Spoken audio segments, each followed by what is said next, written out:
Hello po, good evening po. Si Andrew Chua po ng High Pressure Game Farm. Kumusta po? May kwento lang po ako sa inyo, konting kaalaman. Alam niyo po ba na sa Bacolod po nag-umpisa ang mga imported na linyada ng mga manok? Matagal na panahon na po. 60s pataas po. Until now po. Kaya ako po bilang isang nagmamanok at nagbe-breed, alam niyo po, dati po kaming bumabiyahe ng Bacolod. Nauna po yung aking tsuhe na si Bong Chua. Tapos ako po ay sumunod dahil tinuruan po ako niya kung paano po ako pipili ng manok. At alam niyo po, kauna-unahang alaga kong manok manok Bacolod po.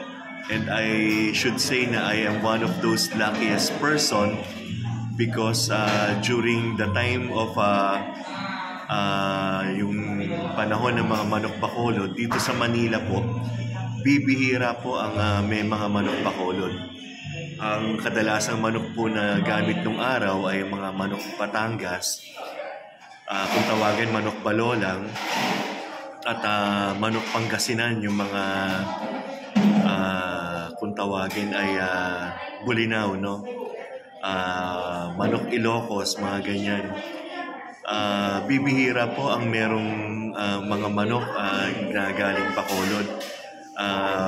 Nung panahon po na yun kasi, if I'm not mistaken po, nagkakahalaga na po ng mga 3,500 to 5,000 po ang manok sa Bacolod.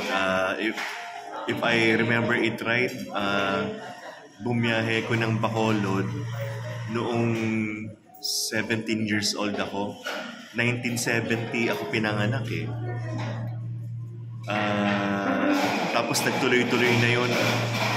Kaya sa totoo lang po, hanggang ngayon po, napakataas po ng respeto ko sa manok Bacolod, lalong-lalo na po doon sa mga sinaunang pamilya na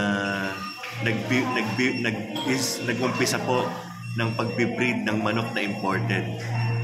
To name a few is sila yung pamilya ng Lacson, ng Ledesma, ng Montelibano, na nila Tony Trebol, marami pa pong iba. Yan pong mga nabanggit ko, iilan lang po sa mga napuntahan naming farm nung araw.